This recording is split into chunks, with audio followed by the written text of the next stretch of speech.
দেশজুড়ে তীব্র গরম। বৃষ্টির জন্য দেশের কিছু কিছু এলাকায় বিশেষ নামাজও আদায় করেছেন অনেকে।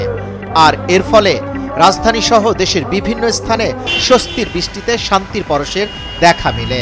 এবার দেশের 7 অঞ্চলের উপর দিয়ে সর্বোচ্চ 60 কিলোমিটার বেগে ঝড়ের পূর্বাভাস দিয়েছে আবহাওয়া অধিদপ্তর।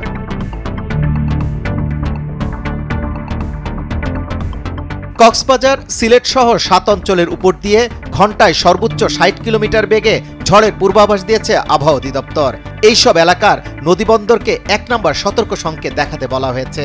আজ দুপুর 1টার মধ্যে দেশের অভ্যন্তরীণ নদীবন্দরগুলোর জন্য দেয়া আবহাওয়ার পূর্বাভাসে এই তথ্য জানা গেছে।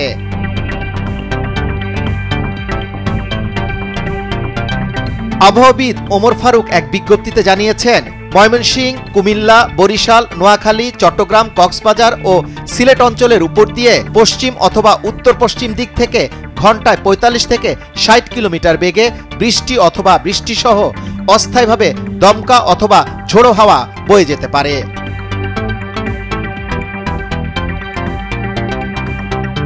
বিজ্ঞপ্তিতে আরো বলা হয়েছে, পশ্চিমা লঘুচাপের বাড়তি অংশ পশ্চিমবঙ্গ থেকে বাংলাদেশের দক্ষিণ পশ্চিমাঞ্চল হয়ে উত্তর পূর্ব বঙ্গোপসাগরে বিস্তৃত হয়েছে। এ অবস্থায় দেশের বিভিন্ন স্থানে বৃষ্টিপাতের প্রবণতা আগামী কয়েকদিন অব্যাহত থাকতে পারে।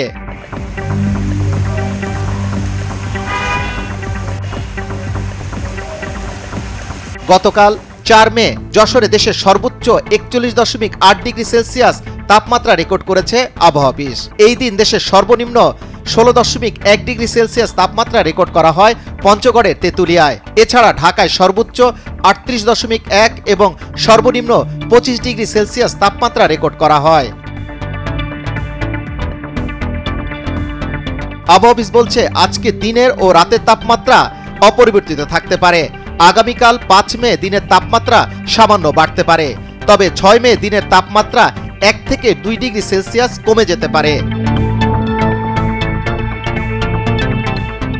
আর বর্ধিত 5 দিনের আবহাওয়া অবস্থায় বলা হয়েছে, সারা দেশে বৃষ্টি অথবা বজ্রসহ বৃষ্টিপাতের প্রবণতা অব্যাহত থাকতে পারে। এ সময় দিনের তাপমাত্রা আরও কমতে পারে।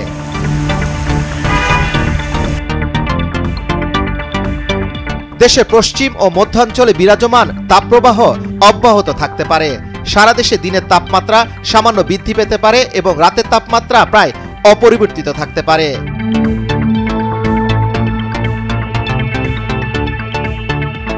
যুবরাজ ফয়সাল, ভোরের কাগজ।